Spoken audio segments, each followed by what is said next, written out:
Good evening, Danvers.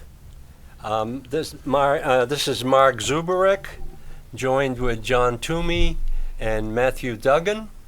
But we also have very select guests. And what we want to do with this show is primarily geared towards understanding town meeting. If you noticed in the beginning, we had the town seal. And the town meeting has been in existence in this town since 1757. 1757 doesn't sound like that long ago, but we have changed over the years. Currently, we have a town meeting that has been active to some extent, but it also needs to understand their role and their function in our town government. So right now, what I'd like to do is I'd like to turn this over to Matthew Duggan, and what we're going to do is go around and see the introductions of our guests. Good evening, Danvers. So tonight we have a number of fellow town meeting members to join us. Just go around the table real quick and let them introduce themselves. We'll start with Bill Bradstreet, who represents precinct number 1. Bill Bradstreet, precinct number 1. And Jim Morose, precinct number 3. John Zavalia, precinct 4.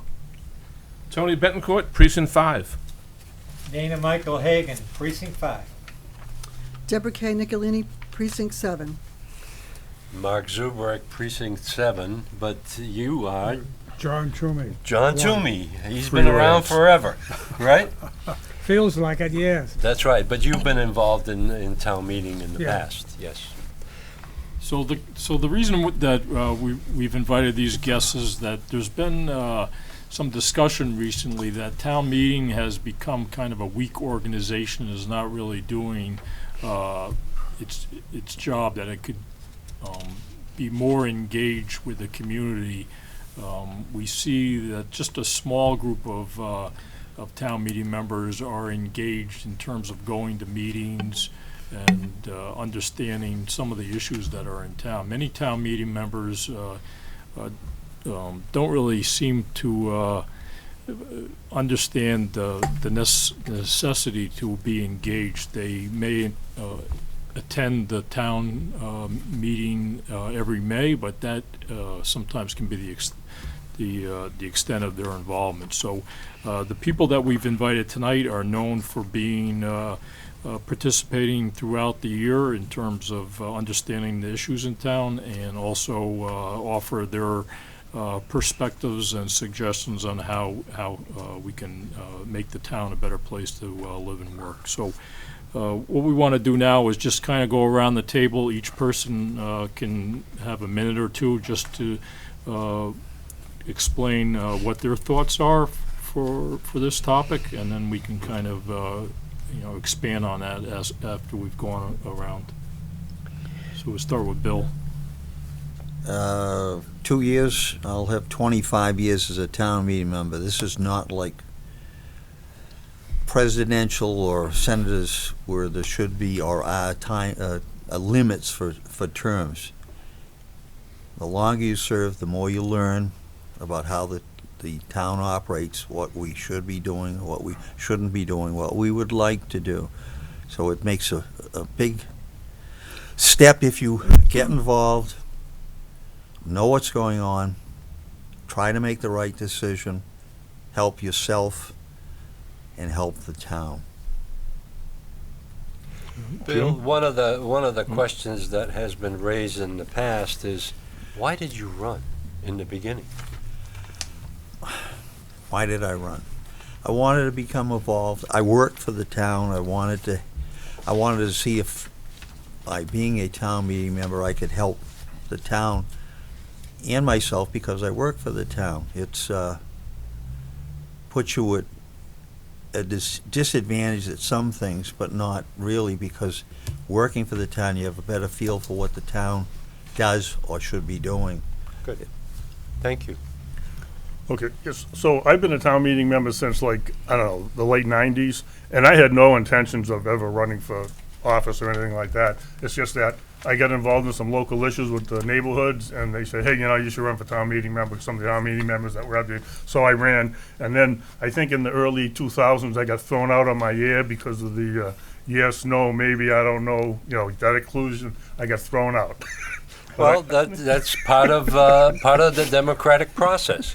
But what I think what we need to realize is that our town meeting is made up of 144 elected members, 18 members from each precinct, elected on a 3-year terms, staggered. So 8 precincts we have. So we have 144 people that are elected to represent our neighborhoods, our neighbors, our friends, and we need to be responsive to their requests or their requirements. I don't know about anybody else, but I have been asked many times, what are we doing about the beavers?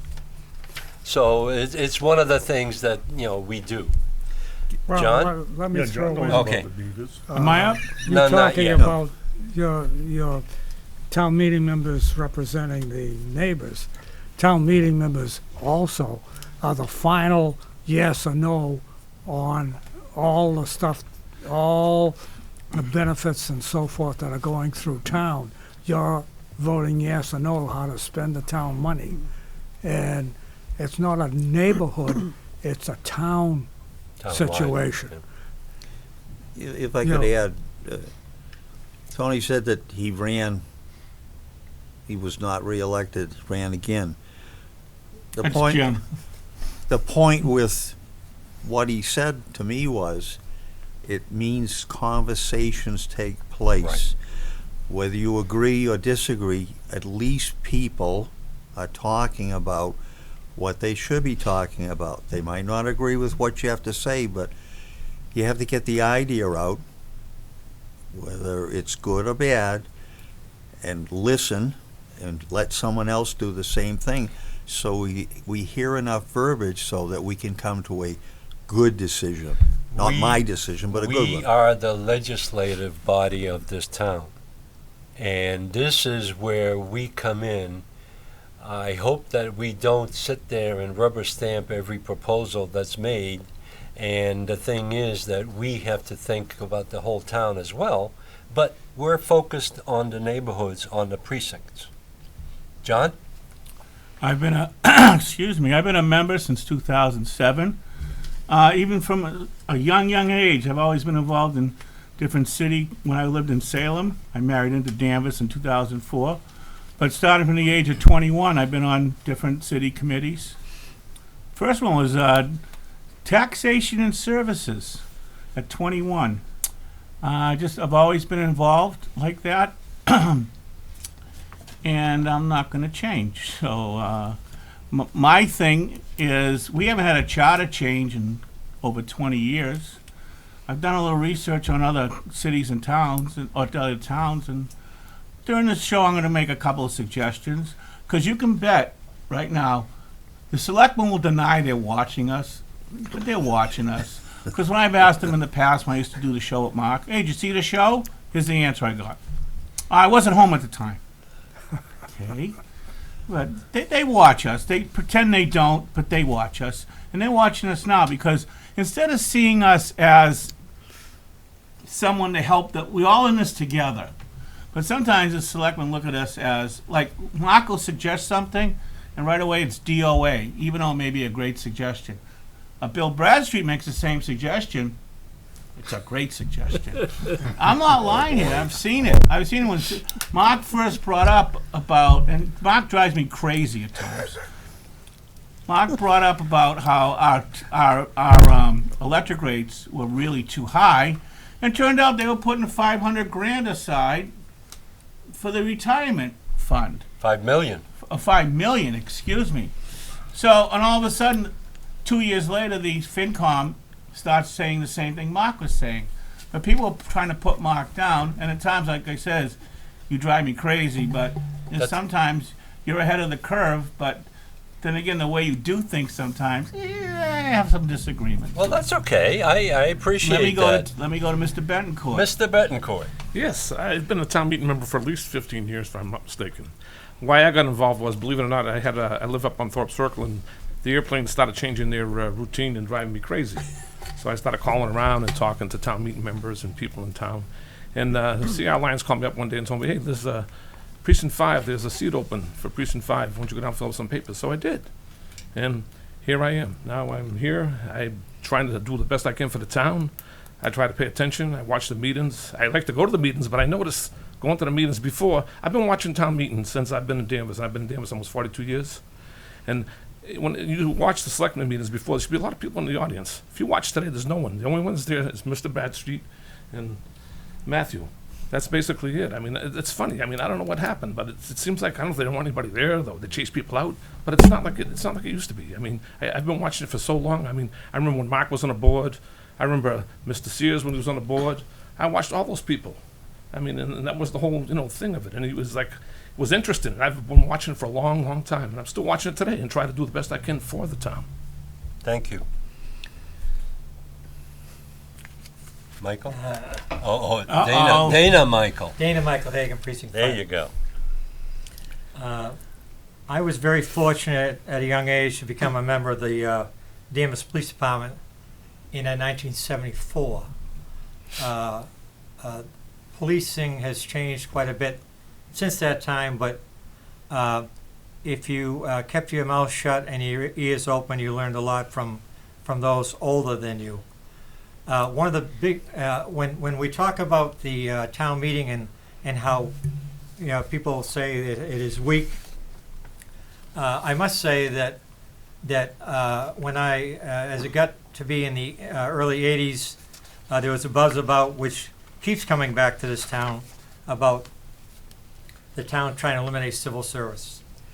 That was probably when I first started and get involved, because it was very difficult to think that when you take a competitive exam, and that's one of the benefits of being an employee doing your job, and that was a very contentious meeting from the beginning. They made 3 or 4 attempts since then, and fortunately it's failed.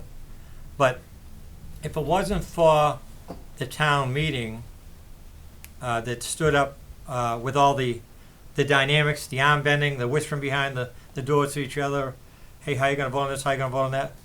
But they stood up and they said no. And that was very, very important.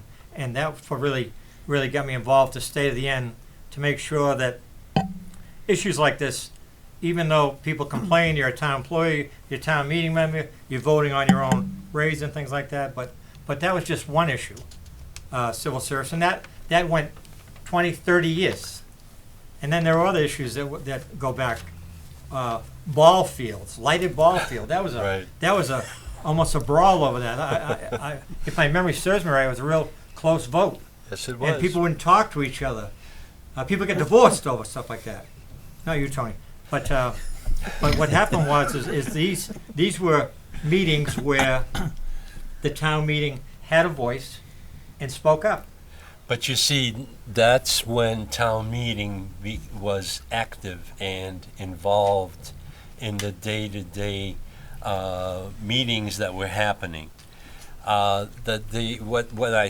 I heard earlier is that currently now the town meeting has basically delegated their responsibilities to the finance committee, and the finance committee recommendation is the one that everybody goes with, because they feel like it's been laundered already and everybody knows what's going on.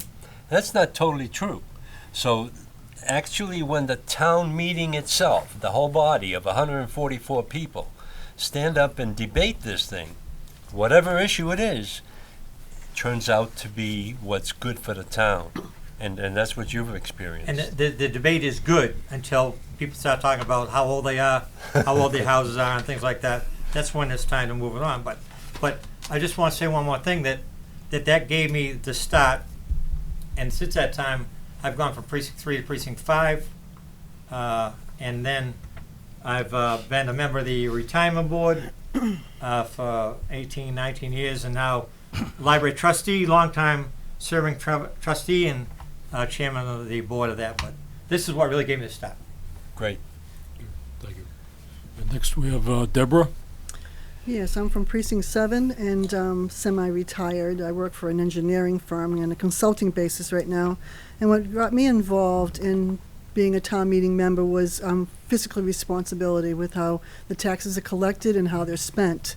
I think there can be some tightening up of some of the budgets that are there. And I did try to get involved with joining the finance committee, but there weren't any spots. But it's one of my major goals is to try to get in there. My first election was a caucus in 2018, and I was elected in 2019 for a 3-year stint.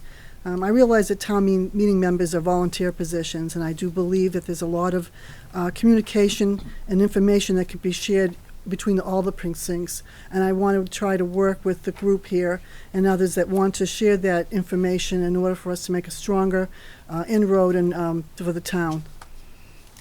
Thank you. I think you've hit a lot of the issues that have been brought up, and it's sort of, I hate to say this, but being an engineer and you with an engineering background, we're both conservative. And the problem is that the Finance Committee is not very conservative. They rely on what the selectmen propose to their budget. So what we need to do is we need to expand that. Mark, is it possible for us to vote ourselves a pay raise?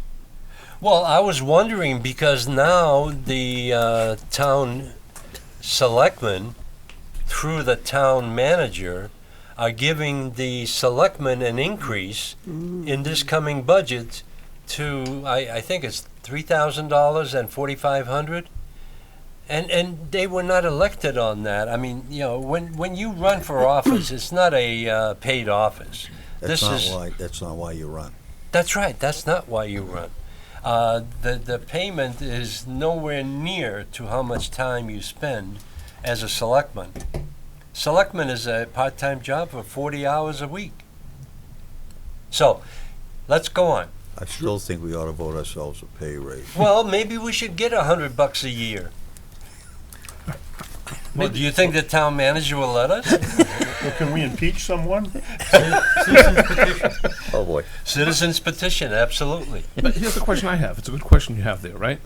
But I'm wondering if really, maybe the selectmen should get paid more money. Maybe we can have a better candidates, more candidates.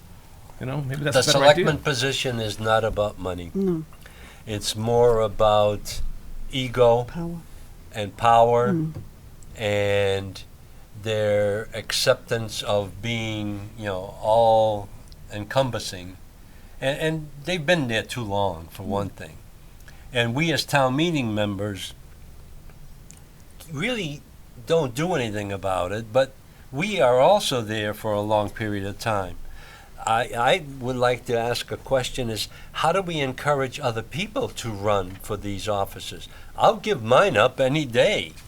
But the thing is that we need residents involved. What did you Be say? a short meeting. Oh, we just very short meeting then. Maybe the- Yes, that's another question I had for Mr. Hagan. Mr. What did you used to call out all the time? Move the question. Move the question. That was it. And you've stopped doing that, so that's great. Well, like I said, I mean, debate is important, and listening to each other, their views. But when it gets to be about my old and my house is old, and then only certain people are allowed to do that with each other, and then finally it's time to say, you know, we're far from what we were talking about, so let's move it because we have things to do. Mark, really, more people might get interested if we did have a pay raise for our positions. Oh, you are always interested in a pay raise. Well, see, the thing is, the people have to be self-motivated Yes. to join. And so, you know, if there's an issue that people are interested in, that's what's going to get them. So if we see people, then we need to groom them and talk to them. And we have to mentor them and move them into our Well, spots. this is one example of how do we communicate this kind of a dialogue with our residents? Because in a way, we are elected. And I know that last time I had 176 votes. Other people have much higher numbers. But these are people that have put their faith into our hands, and they rely on us. Well, it's like the guy who stood up at the selectmen's meeting. I forget his name from, he was all about the traffic on, Right. okay, that guy. See, he's, he should be motivated to run for, Well, Town meeting. maybe we should go and talk to him. yeah, we should. And there's a All lot right. of people that do get up at these things, and we need to be there What we need help to them. do is, Bill, you have a last comment? Well, you ask questions, you pose problems, but you ask questions. I think that's a big reason why people will vote for you, or have. Well, they have, and they know that I have a commitment and I don't give up. All right. Sure. So I think the next phase of the discussion should kind of revolve around the transition from being a town to going to a city form of government. So we talk about paying selectmen salaries. That's not far removed from actually having councilmen and a mayor. And so I think you'll see people that have grown up in Danvers will say they'll never tolerate that type of transition, but it seems almost inevitable as the population continues to grow, the development becomes more city-like in our kind of, especially in the downtown area.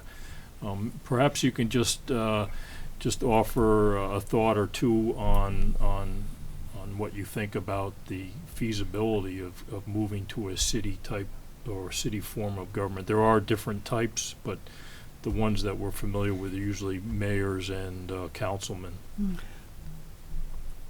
Whether it's right or wrong, my opinion is that city government is too political. If there's such a thing as being Right. too political, and in that case, whether it's the fake news I read or not, it's money driven, and that's not what I'd like to see the town move to. We do a good job. We certainly try to do a good job with enough of us helping one another and helping the town. If we had politicians, quote unquote, money driven, I don't think it would work for the town. I really don't. But you see, you already have that. In the political terms, there are very few people that will stand up and challenge what's going on in town.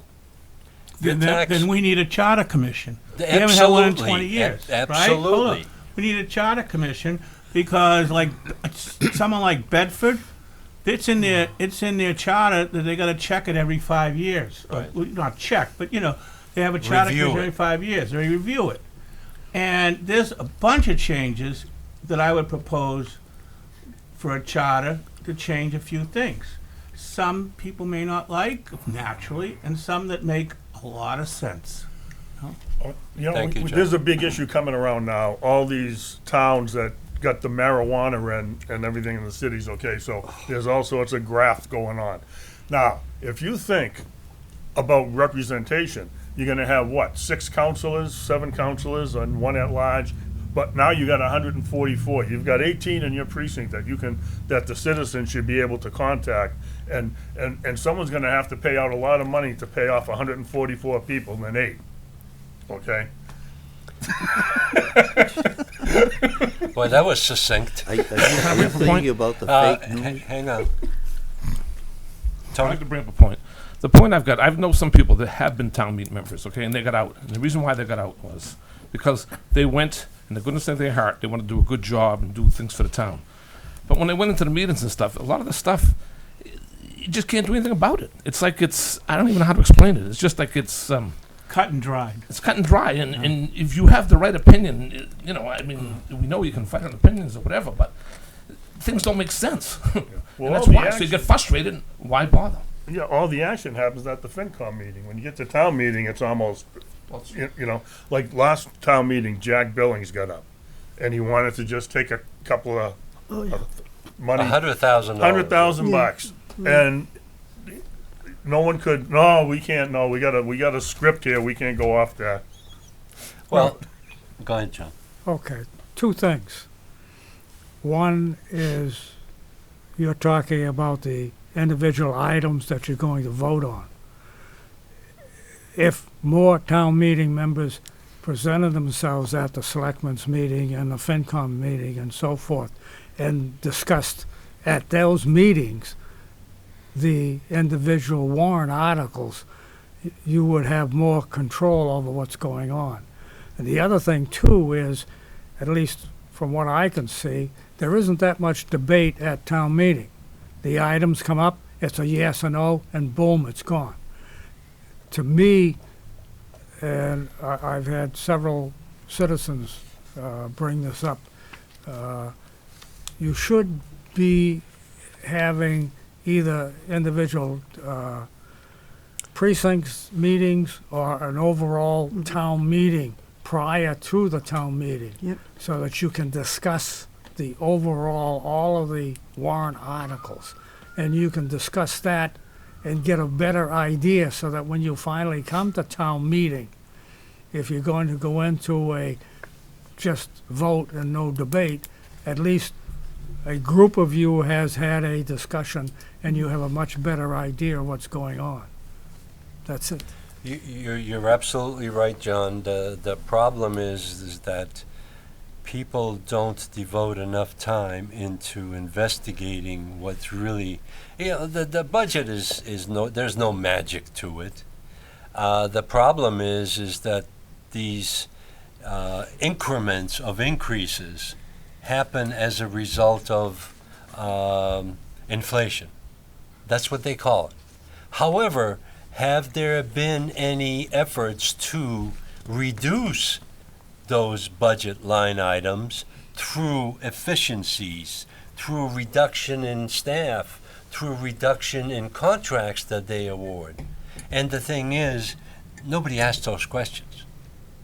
And the town hall feels very comfortable just ignoring it because nobody is asking the questions. So, Well, It's business And as usual. one of the reasons for a town meeting, for the group of citizens, voters, who supposedly control the purse. government, Yeah. especially the amount of money spent by the town, is that the selectmen and the town manager put items in front of the town meeting, and town meeting makes the decisions. And the biggest problem to me is the average voter in town doesn't get involved. How many times do you get telephone calls, do you get people stopping you on the street and asking you questions or giving you their opinion? I'm willing to bet you don't get that very often. And it's one of the problems. You fortunately are sitting in a position where you can do something. You can have an effect, but you'll have a much better effect if you get together and do it as a group. Combined forces. Yes. We need information all the time, different people's information, or so we can make a good choice. I'd rather have too much than too little information about a subject or what we're going to be voting on or spending money on. I grew up with my set of circumstances, so I feel one way about something. Each one of us has grown up with different circumstances so that it forms our opinions or theirs on what they think is right for the town. So more information rather than less. More opinions rather than fewer. So maybe we can expand on that a little bit. So in a democracy, we kind of get the government we deserve. So if there's a lot of disengagement, we don't have the voters good turnout in May. we end up with kind of town meeting just serving as a part of the process. It's very streamlined that I've noticed. So we have the warrant articles are submitted by the selectmen. They go to finance committee. Everything is just kind of on a fast track. So when we have the town meeting, there's very little discussion or debate, and so we don't really get the good, a high quality product. Like when we don't really examine it closely, it's surprising to me how fast we can spend $120 million. It's just, it's just 10 minutes. It's just and then the populace kind of starts pointing fingers in the wrong places because they don't really fully understand how things work. So, But you see, even the most recent issue that came up with the tax rate setting, and the defense that the selectmen presented was that town meeting approved it. Town meeting is the legislative body, yes, but the budget and the amount of money that they spend is not dictated by town meeting. It's dictated by the budget preparer, who are the selectmen and the town manager. So I think we have to sort of reconcile of what are we doing there? What kind of action can we take? Mike, what kind of action do you think we can take? When you talk about town meeting involvement or citizen involvement, every town resident can come to the town meeting and be heard after everybody else After is the town has meeting had their members. say. absolutely. So I mean, in my many years' experience working for the town and contracts and you hear a lot of complaints about employees and what they get paid and things like that. But the problem you have is that the average person, people complain about taxes are high. They did this, they did that. But I truly believe that the average person tonight at 11 o'clock at night, snuggled in their bed, don't really care, because I know. if the house catches fire, there's going to be 11 guys hopefully showing up. Somebody's breaking the house, the police are going to come. Snows, the streets are plowed, the electric is off, 13 hours or whatever. But I mean, the average person in this town, I don't think they just okay, well, taxes are high, but you get what you pay for. And unless we can talk all we want about what we should do, it sounds like a barnyard. We. But the citizens aren't storming the beach either at town meeting. Can I agree with you 100%. That's unusual. Yes, the biggest problem, I think, is the average citizen doesn't have a problem. This is a well-run town. It's been well-run for many years. And the average citizen out there, as far as I can see, has no major problems. And we have good fire, good police, the electric, the water, the sewer, you name it. It's all there, and it's all run very well. So your problem is you have to look and see what the problems are that aren't apparent. You've got to look behind the wall and see what's going on. An example I have is the electrolyte department, and they make money by the rates they make you pay for using electricity. Do you know that they have multi-million dollars in the bank because they had more money than they needed by the rates? They make more money than they're using. It's all going in the bank, and it's being siphoned off to pay for other things. But that's the point, is things are good. We don't have any major problems, so you've got to look around to make sure things are going well. and the town image itself, you go to other cities and towns, you see the town trucks, good shape, police cars, up to date, fire trucks, I mean, the schools, everything looks good. People wanna come here. You go to other cities and towns, schools are falling down, they're driving 5, 6, 7-year-old cruisers, you know, I mean, so it just, it shows what we have, but they, like I say, they're not storming the beach, they're not, if they really had an issue, they should fill that auditorium, and they're not. Well, it's all about quality of life, okay?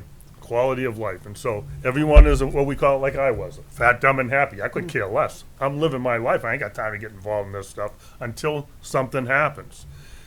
And, yeah, we have several problems in this town, but it's under the rug, like traffic. You know, the town spent a lot of money taking that survey, and you got people on Route 62 and 128, Route 35, 128 in downtown. You can't, it's gridlock all day long. You can't get anywhere. Send me And back it's to only work. gonna get worse when, now they're talking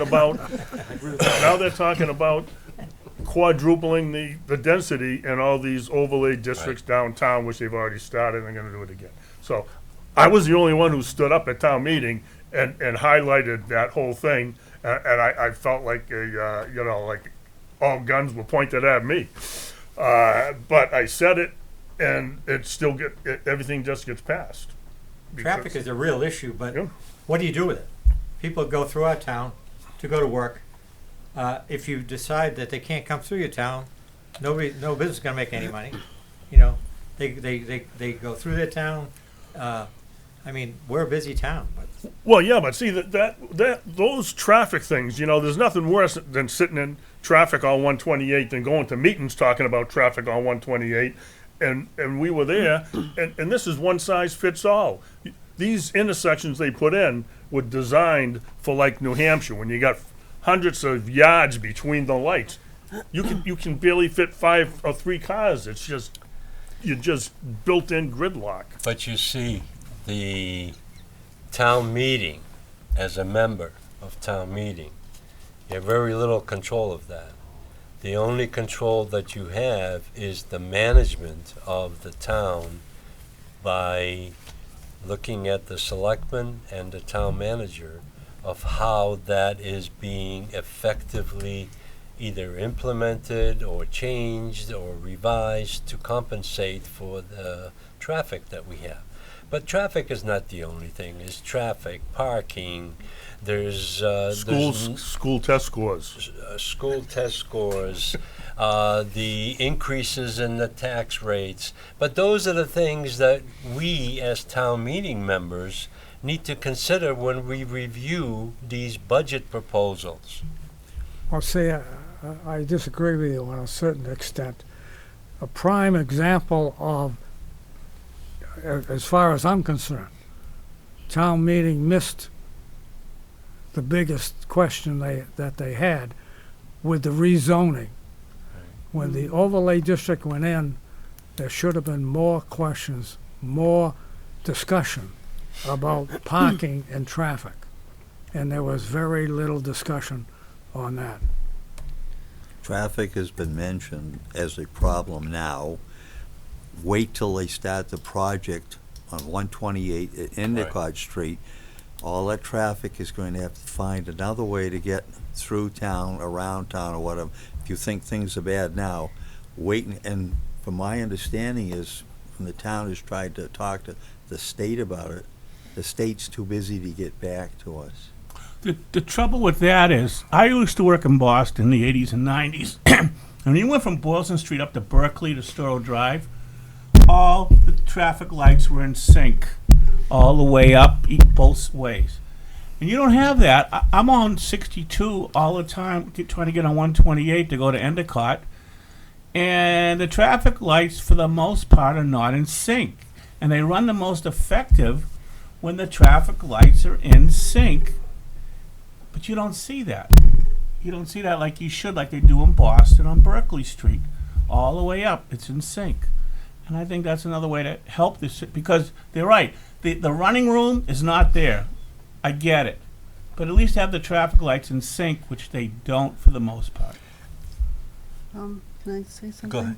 Go ahead. I truly believe that the town the Board of Selectmen and the moderators when you're at the meeting, they're not going to listen to a few of us. I do agree with John relative to, there has to be in numbers. And in order for us to be talking in numbers, we all have to be educated and not necessarily all agree on the topics, but be educated with facts so that we all can come together and make a good case. And I think it's going to take some time to do that.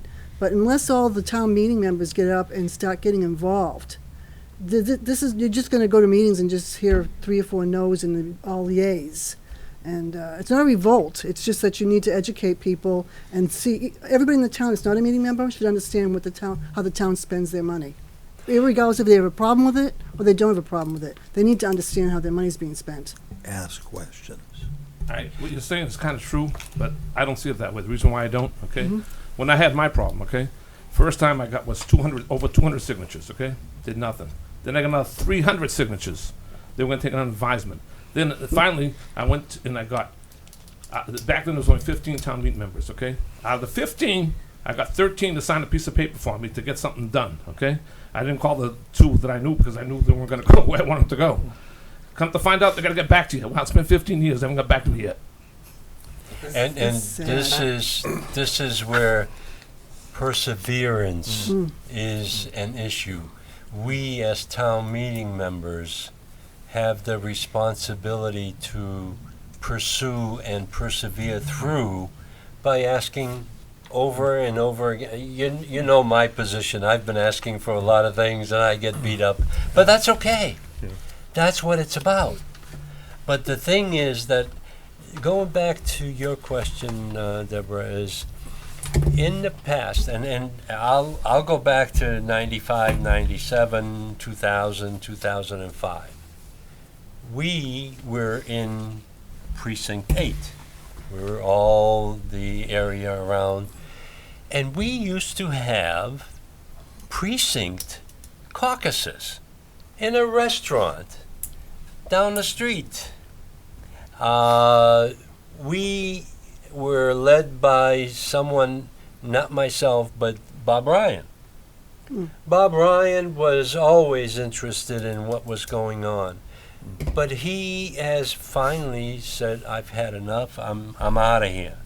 But that's what we need to do, is we need to involve and engage our other town meeting members, because there is a list on the internet, basically 144 members. The 5 selectmen that are on there to make up the 149, I don't know what their response would be to something like that, because I don't think they talk to residents. So we need to make that happen. So, Yeah. go ahead, John. Well, can I just throw this out? If you were a committee to review the town meeting warrant articles before town meeting, do you think that's practical? If you, basically, you have the selectmen, you have the FinCom, and they have a public meeting and they discuss the articles.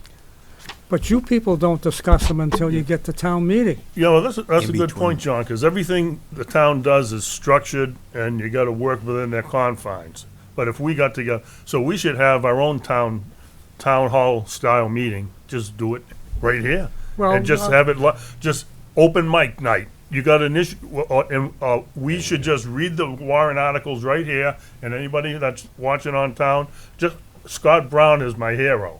Let me throw He's this the at one- you. He was watching the selectmen's meeting, and he was in his pajamas, and he drove down. He was so mad. Let me throw this at you.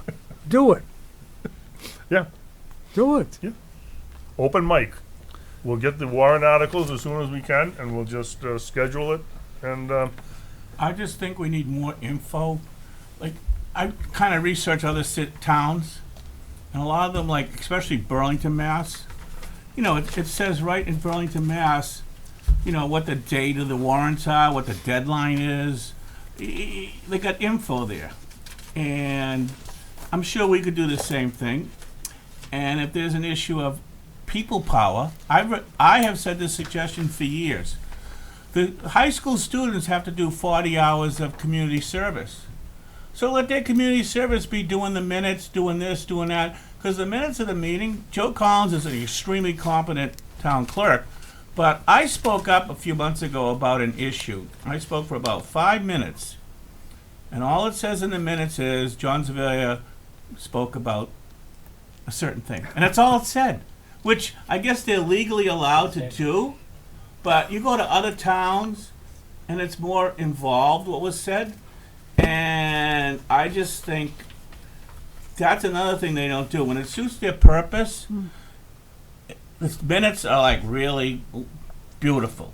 And then, for lack of a better word, but when it doesn't suit their purpose in a way, it's more like, yeah, John Zavilla spoke. Okay, what did he speak about? What I think, believe it or not, my brother-in-law Mike Hagan's going to find this strange. I'm going to speak very short in the next minute, okay? And my suggestions, because we only got 12 minutes to go, is we need to have a true representative of town meeting. What I mean by that is, in Burlington now, they don't allow elected officials or people appointed in more than 2 committees to be a town meeting member. The selectmen are town meeting members. They had to get the vote twice, okay? So we need to be like Burlington about that. We need to be like Bedford, where they have a periodic review of the charter. We need to be like Andover. Andover does it on the main motion. What I mean by that is, let's just say I made a motion that Bill Bradstreet is the historian of Danvers. Now we got to go by what the FinCom does. If FinCom says no, you got to vote on. You have to actually vote yes on the no.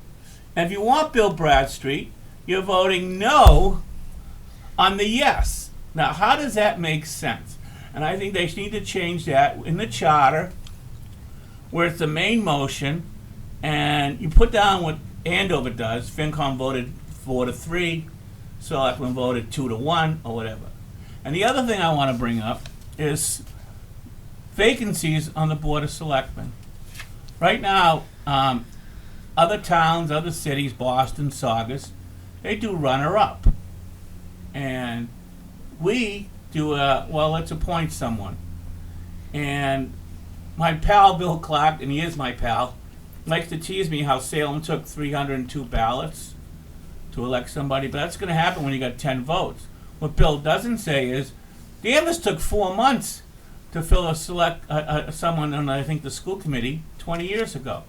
So you need to have that change where it's the board, it's the runner-up, and if there is no runner-up, you have a special election within 60 days of resignation.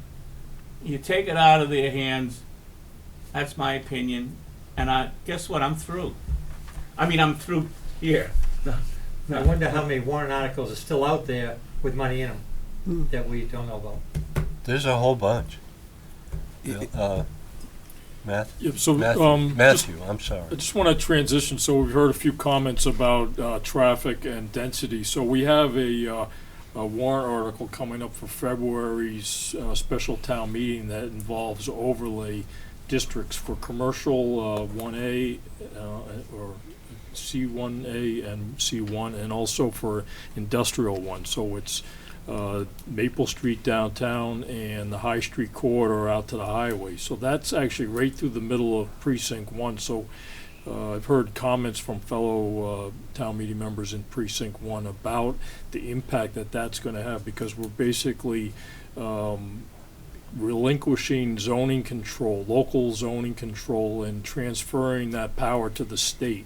And we're giving up a lot. So just if you want to we'll go around and just some comments, brief comments about what your thoughts are for these overlays, because the last one we did was at the Hot Wat property, and that was a specific location. This is more widespread, and it has, I think, a bigger impact on the community.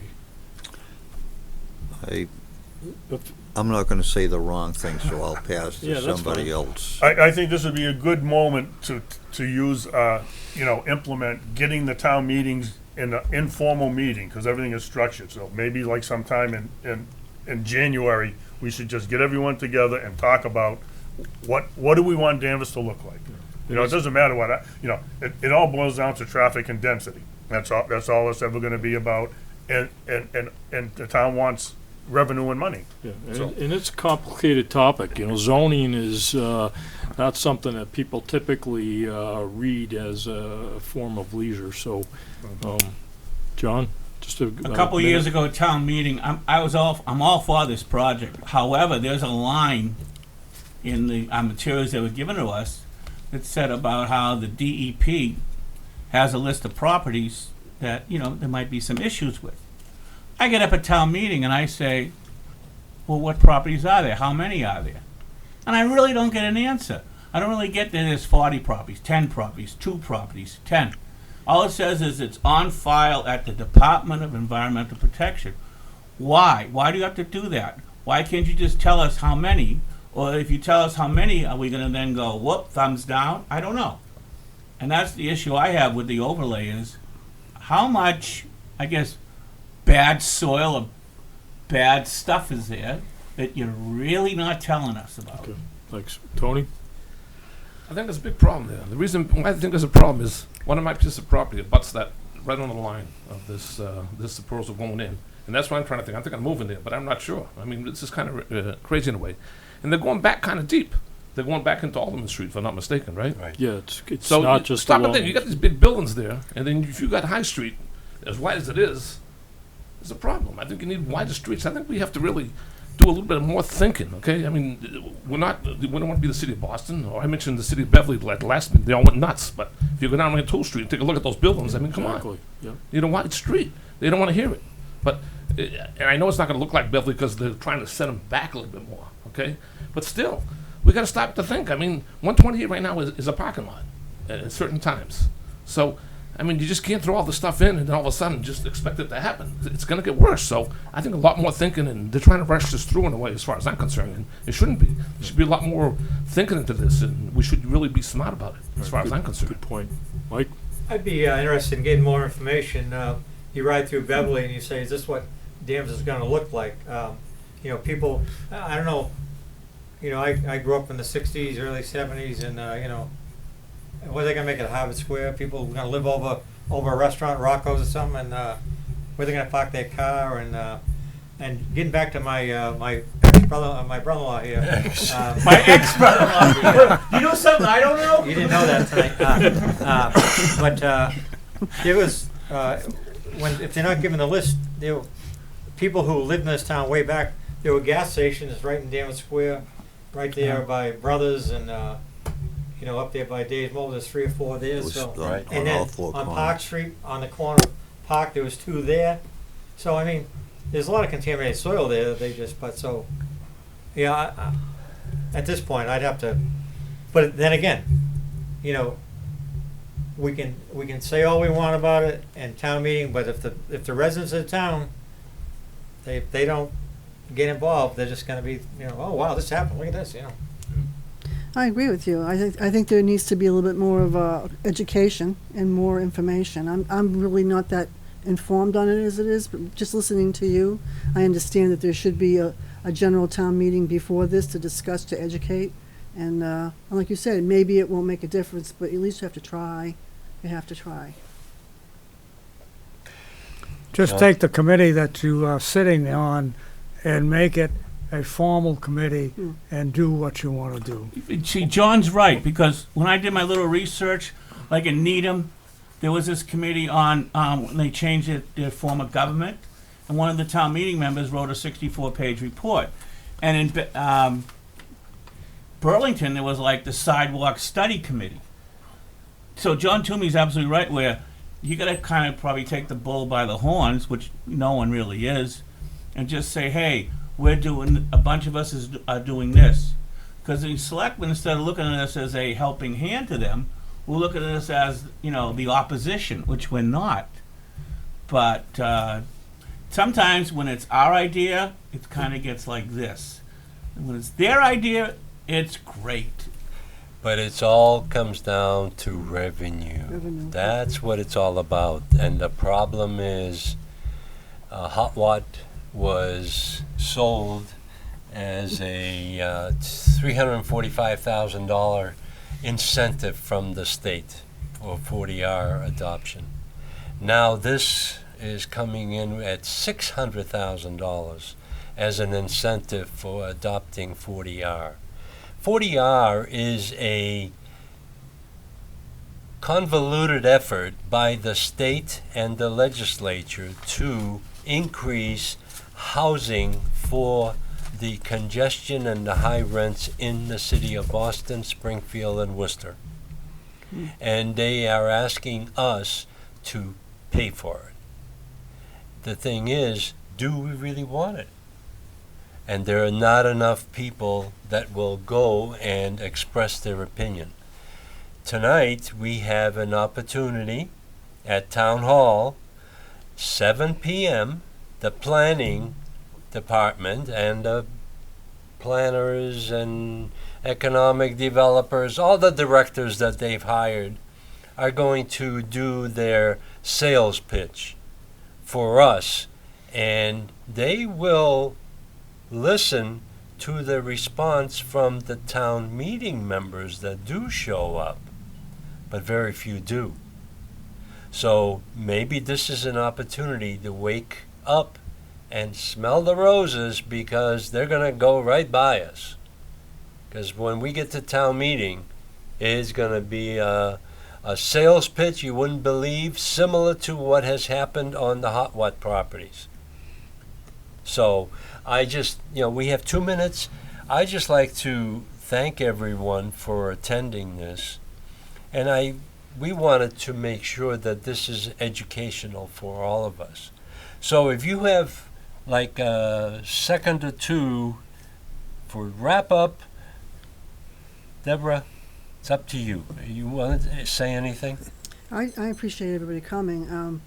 Because I'm fiscally responsible, I also am communication driven. And the more information I can get, the better off. But I'm also that sharing the information. And I just didn't know. I went on the website, and the town website. I can't find meeting minutes from the last selectmen's. The last agenda was 10-1. Maybe I'm looking in the wrong place. I wish there would be some type of a email alert when it's posted to the website, so I can go in and just read it every day, because everybody's day, you just can't go to watch TV all day or go to meetings. So I would like to get involved with the communication and the sharing of information a little bit more. Michael? I appreciate the opportunity to be here. We had some healthy discussion. Getting back to me being Mr. Move the Question, if you notice, be observant in town hall, at town meeting, when it gets dragged out, everybody turns and looks at me. You're right. Well, you've set the trend. I think it's great, really do. I think we should do more of this. I mean, the reason being, it brings out things. I mean, there's a lot more we could talk about. I'll tell you right now, we know that. I mean, and honestly, and the good conversation is always good. Like you said, a lot of people don't listen. Maybe with this show here, if people paid attention and stuff like that, get a little more information, would be great. John? I said my piece 10 minutes ago. On to Jim. I yield my time. Mark, you said it correctly. When you stand up at town meeting and everyone groans, or almost, they're going to think, hopefully, but they should be doing it before, not then. I know. Thank you very much. Thanks everyone for joining us. Appreciate your contributions, and take care and have a good night. Good night, Danvers, and we'll see you, John. Good night, and congratulations. I think you did extremely well. Good job, guys. Thank you. No, thank you guys. And you know what? I agree with you that this probably needs to be